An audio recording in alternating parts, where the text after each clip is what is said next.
La vérité, c'est qu'on t'a menti, la garde-robe d'automne parfaite n'existe pas. Pas plus que celle d'hiver, de printemps ou d'été. Personne n'a les mêmes besoins, n'a le même style de vie, n'a le même corps ou les mêmes goûts d'ailleurs. En revanche, ce qui existe, c'est votre garde-robe d'automne parfaite. Et elle est différente de la mienne, elle est différente de celle du voisin. En fait, il existe autant de garde-robes d'automne parfaites qu'il y a d'individus sur Terre. Le problème, c'est qu'on passe notre temps à chercher la liste magique, les pièces indispensables que tout le monde devrait avoir. Et on finit par acheter des choses qui ne nous correspondent pas vraiment. Coucou le Shinobel Slim sur lequel je me suis précipité quand je croyais à ça. Coucou les Stan Smith blanches. Alors aujourd'hui, je ne vais pas te dire ce que tu devrais avoir. Je vais te montrer ma garde-robe d'automne parfaite et surtout la méthode que j'utilise pour que toi tu puisses l'appliquer et trouver ta garde-robe parfaite. On va parler de layering intelligent, on va parler de comment mélanger tout ça ensemble et aussi une petite wishlist personnelle des pièces que j'aimerais avoir pour l'automne et que je n'ai pas encore. Ça peut t'inspirer. Avant de commencer, je te mets mes mensurations parce que ça peut t'aider à te projeter. Je fais 1m80 et 75 kg et tous les détails des vêtements sont en description. Et j'ai créé un guide gratuit à télécharger avec plein de pièces de plein de marques différentes que je conseille pour l'automne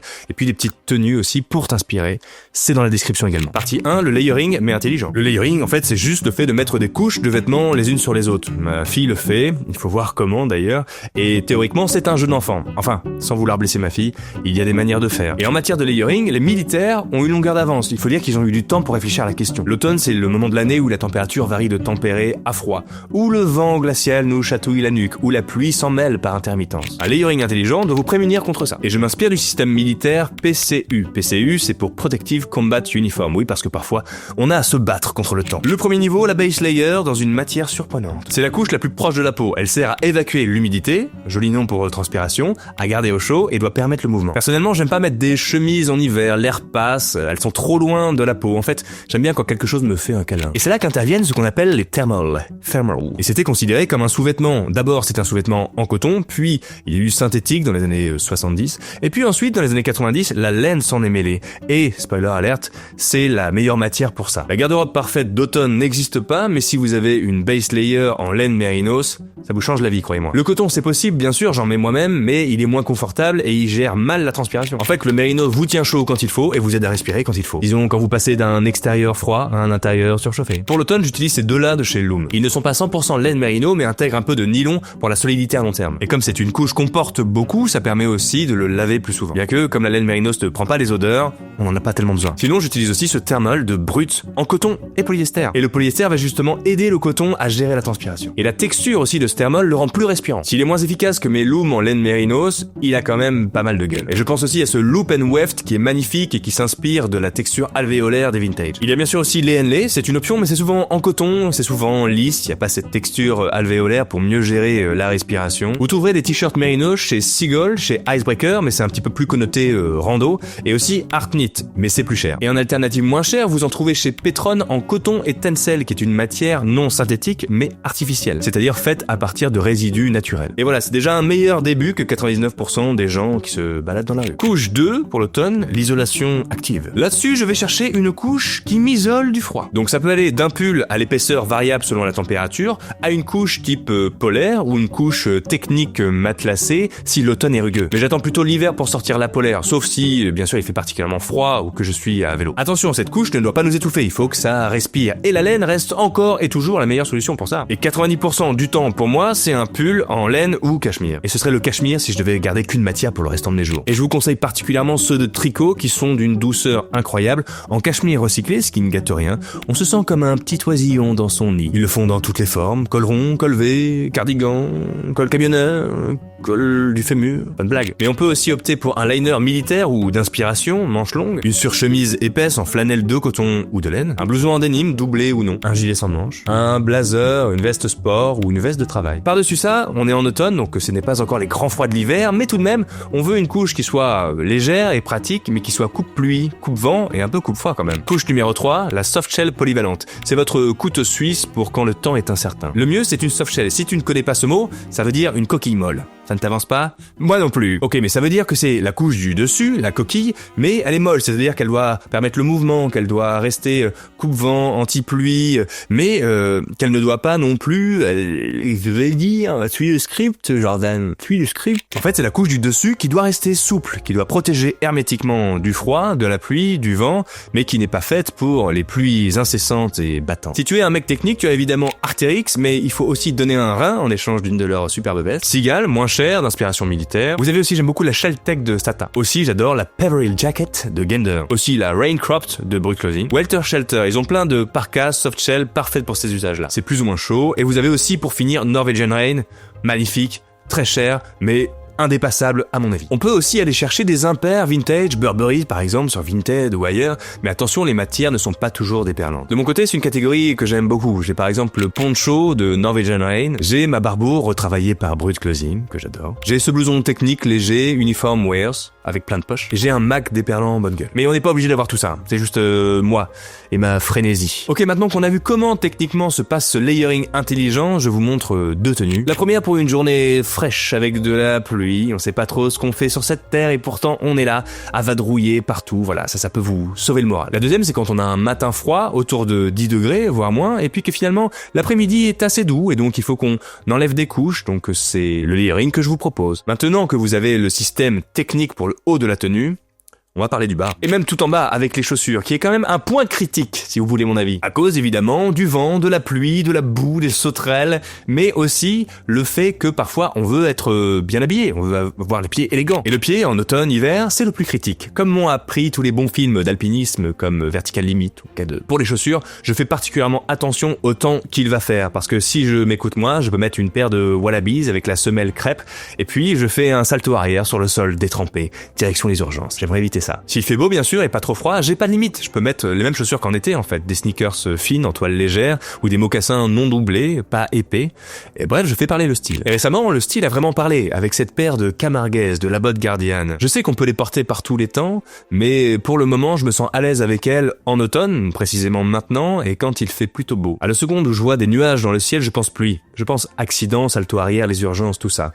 Et donc là, je joue plutôt sur ces modèles de chaussures. Soit je me la joue commando, mes pieds sont des tanks et rien ne peut m'atteindre avec mes Blundstone. Mais le revers de la médaille, c'est que ça ne va qu'avavec des tenues vraiment décontractées, faut le dire, ou workwear, rustique en tout cas. Soit je me la joue mocassin Reims de Paraboot ou les Michael, avec leurs semelles épaisses antidérapantes, leur cousu norvégien qui ne fait pas passer l'eau dans le montage. Mais il faut bien le dire aussi, ça ne va plutôt qu'avec des chinos, là aussi du workwear, pas vraiment avec de la laine froide par exemple. Soit je me la joue sneakers, vraiment décontractée, et là je fais attention à pas prendre n'importe lesquels. Je prends ces Moonstar par exemple dont la toile est imperméable, comme ça je suis sûr de garder mes pieds au sec. Bien sûr, si votre style vous emmène ailleurs, vous avez aussi Salomon, Merrell, Oka, Norda. La limite de ces choix, c'est dans le cas où je veux m'habiller, être un peu formel, et je sais qu'il va pleuvoir. Là je suis coincé, parce que je peux pas mettre les Blundstone, je peux pas mettre les Reims, je peux pas mettre des sneakers. Qu'est-ce que je mets ? C'est pour ces occasions que le cuir bouc bindé est utile. Le cuir bouc bindé, c'est un cuir qu'on a poncé et qu'on a enduit de plastique. En d'autres termes, il brille.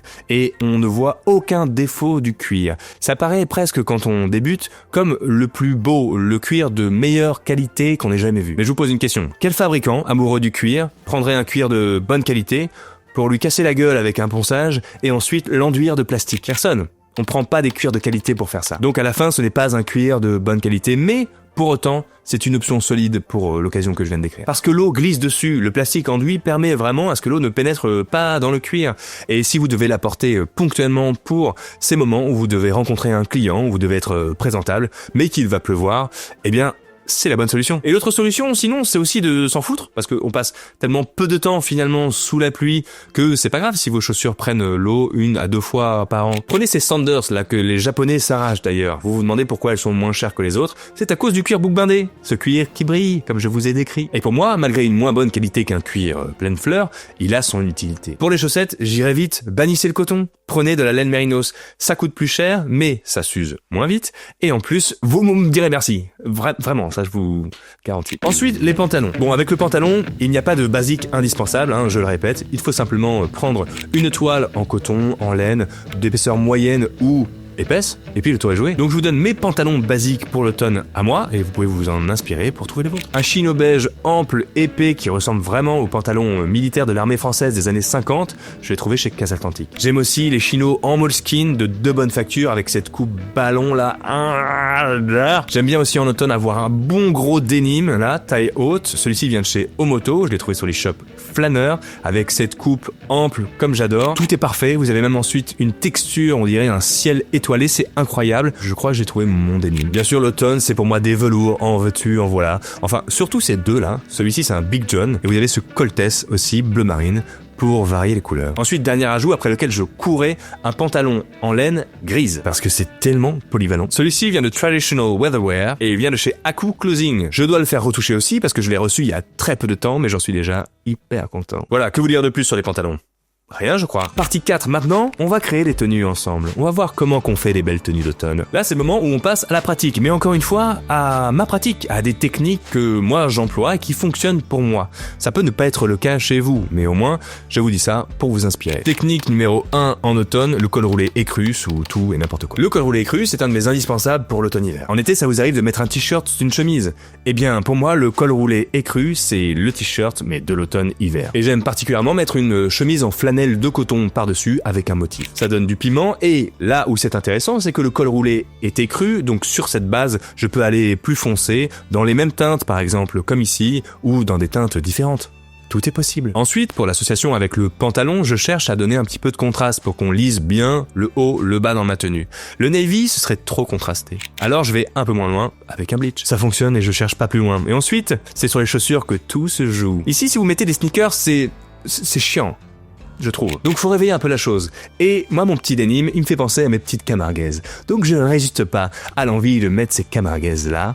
Et puis ensuite, voilà, je suis un autre homme, je ne vais pas le cacher. Et comme l'automne en ce jour nous crachote gentiment à la tronche, je mets ce mag vert parce que je sais pertinemment que cette couleur-là va très bien avec le bleach du jean. Ça donne ça, j'enfile ensuite une paire de lunettes dont j'ai le secret. Et voilà, je me sens tout à fait moi-même. Technique numéro 2. On dirait pas, mais c'est une tenue de flemme là. Quand j'ai la flemme ou quand je veux me sentir bien, je mets un pull en automne-hiver. Je sais, c'est pas groundbreaking, comme on dit dans la Startup Nation. Et en dessous, je mets un t-shirt en laine mérinos, comme j'expliquais avant. Et je passe toute la journée comme ça. Mais j'ai l'impression d'être comme dans un nuage. Je pourrais m'endormir debout. Heureusement que je travaille ici. Le pull, mais pas n'importe quel pull, c'est un polo. Et tu remarques que les ailes du polo sont particulières également. Ça suffit à m'embarquer directement dans une direction moins chiante. Je choisis ensuite un pantalon dans cette laine grise, mais si ample que mes jambes ne rencontrent presque jamais cette laine. Enfin, à de rares occasions. Du coup, ils n'ont pas le temps de se détester. Sneakers blanches. Pour revenir du côté plus casual de la chose, c'est une question d'équilibre. C'est comme ça que j'aime m'habiller. C'est peut-être pas votre cas. J'aime quand on peut surfer entre le formel et le décontracté. Je crois que ça a à voir avec mon histoire personnelle, mais on en parlera peut-être un jour. Et mon fameux foulard, pour moi, certains le trouvent peut-être ridicule, mais maintenant, je ne peux plus sortir sans foulard si notamment j'ai un pull. Et ensuite, un blouson à multiples poches. Beaucoup plus de poches que je n'ai d'objets à mettre dedans ou de mains même. Le genre de blouson avec lequel je passe 3-4 minutes à chercher mes clés partout, sans savoir que finalement elles sont dans ma poche de pantalon. Technique numéro 3, le tailoring pluvieux. Tel un cétacé, mon t-shirt en laine mérinos parfois doit prendre l'air. Et j'aime bien quand c'est sous une veste un petit peu cool comme celle-ci. Ça casse le tailoring, ça l'équilibre, ça le rend plus quotidien. Et j'ajoute un foulard parce que foutez-moi la paix, c'est la vie que j'ai choisi de mener. Ensuite, pour les jambes, je suis à un tournant. Soit je choisis le monochrome, ou alors je tends la main à la vie. La vie peut attendre, je déroule avec du marine aux jambes et du noir aux pieds. Et là, comme c'est une journée automnale typique, eh bien je me drape de ce Rain Show Norwegian Rain qui me donne l'air d'un samouraï en permission. Et personne ne m'a jamais cherché des noises dans ce poncho, je dois vous le dire. Et des lunettes, pour finir. Oui, je sais, j'ai mes gimmicks, laissez-moi tranquille. Et dernière partie, ma wishlist. Un esprit malade, comme le mien, est toujours à la recherche d'une pièce qui lui manque, un petit peu comme ce pantalon en laine froide grise. C'est-à-dire que parfois, composant une tenue pour le jour même ou le lendemain, peu importe, je me dis, si j'avais un pantalon en laine grise, gris moyen exactement, ah là je serais sorti d'affaire. Et c'est chose faite maintenant, j'ai un pantalon gris moyen, et c'est vrai que, alors il est pas retouché donc je l'ai pas encore vraiment essayé, mais il est vrai que ça comble un vide que j'avais pas. Et maintenant, mes tenues sont décuplées. Mais il faut faire attention au wishlist, parce que je sais très bien qu'un matin je vais me réveiller, je vais me dire, ce gris moyen, il faudrait que je le complète avec un gris anthracite, et le surlendemain avec un gris clair. En fait, il faut se calmer avec les wishlists, parce que, écoutez, j'ai déjà suffisamment de fringues pour une vie entière. Donc, je vais vous faire quand même une wishlist, mais une wishlist courte, avec des vêtements qui, je pense, vont composer ma garde-robe idéale d'automne pour des années et des années à venir. D'abord, un bon velours écru. C'est vrai, j'en ai pas. J'adore les velours en automne, mais ceux que j'ai, ils sont plutôt sombres, vert, marron, marine.